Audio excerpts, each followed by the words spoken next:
Lost in all the Super Bowl hype was an incredible game on Saturday night between the Warriors and the Lakers. Klay Thompson finished with 33. LeBron was at the free throw line, down 3 with 3 shots, and was unable to convert. It was the latest heartbreaking loss for a Lakers team still struggling to get it right. Okay, Kendrick Perkins with me here, obviously. The Lakers have lost 7 of 9, Perk. This time it was LeBron coming up short with an opportunity to tie the game. Are they running out of time to fix this thing?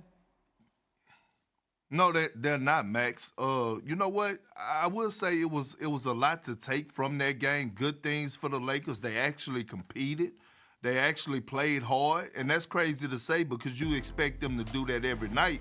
But I thought they could actually build from that. The trade deadline is over with now, and you know the great thing about it, and I think LeBron James was against it, the Lakers have a chance because of the play-in tournament. The addition of the play-in tournament actually is buying the Lakers more time because now they could float around that 9th or 10th spot in the Western Conference and stay afloat, but it'll just make their journey even harder. So, no, they're not running out of time. They still got time to get things right. Are they?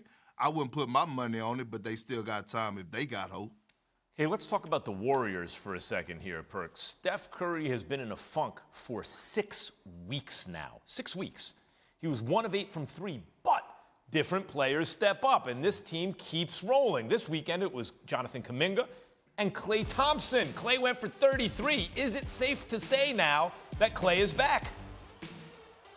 It is, and I thought he was back from the first night, and I'm looking at his movement. We already know Klay could shoot the lights out of the basketball, Max, but I wanted to see his lateral movement. I wanted to see, after playing a few games, how he was going to bounce back after the workload. And this Klay that we're seeing right now looks like the Klay of old. And yes, you can say that the Splash Brothers are officially back. Yes, we can say that.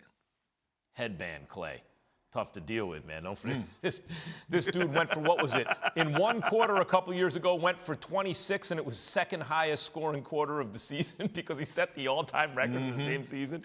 And he did it on like 8 dribbles. Finish the sentence for me, Perk. The Warriors can win the title if they stay healthy. That's it. They just have to stay healthy. They have all the pieces that they need, Max.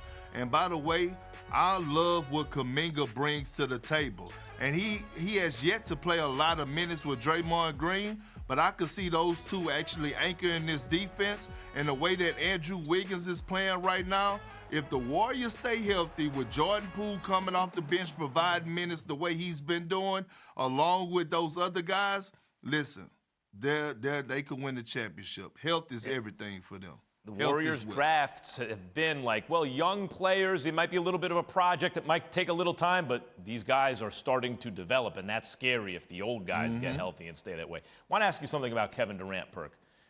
Something about what he said this weekend about recently traded teammate James Harden. Ready for this? James doesn't have to explain anything to anybody. He's his own man. He makes his own decisions on his career by himself. Now, obviously, James Harden gets to do whatever he wants, right? Free will and all that, right? But let me ask you, do you think James Harden should have explained his decision-making to his teammates? No, why? I mean, that's the culture that the Brooklyn Nets already established. Kyrie Irving don't have to explain himself to nobody, so why should James Harden have to explain himself on why he wanted to leave?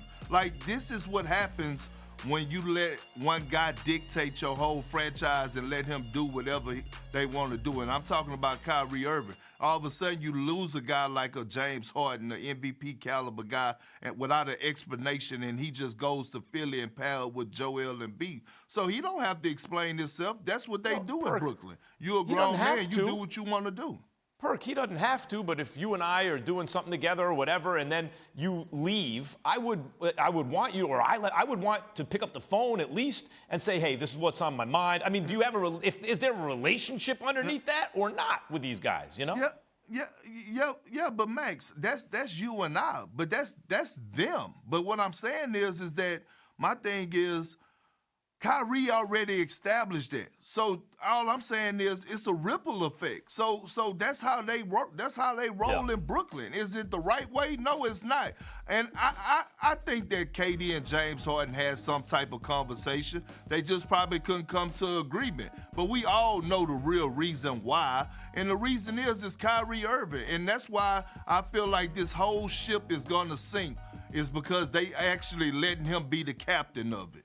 That's his personality, you know. Maybe he's been waiting for someone he can take under his wing instead of LeBron and KD or whoever else. Maybe Ben Simmons being there in a weird way will help Kyrie because it puts him in a mentor position. Yeah, but he tried that with Jason Tatum and Jaylen Brown. We saw how that went. Yeah, he was out of Boston the next year. There are reasons to be cynical, but maybe he's learned from it. Would you go under Kyrie? Would you go under his wing? Would you let Kyrie take you under your wing? I don't have to explain myself to anyone. Perk, I'm my own man. Thanks for watching ESPN on YouTube. For live streaming sports and premium content, subscribe to ESPN+.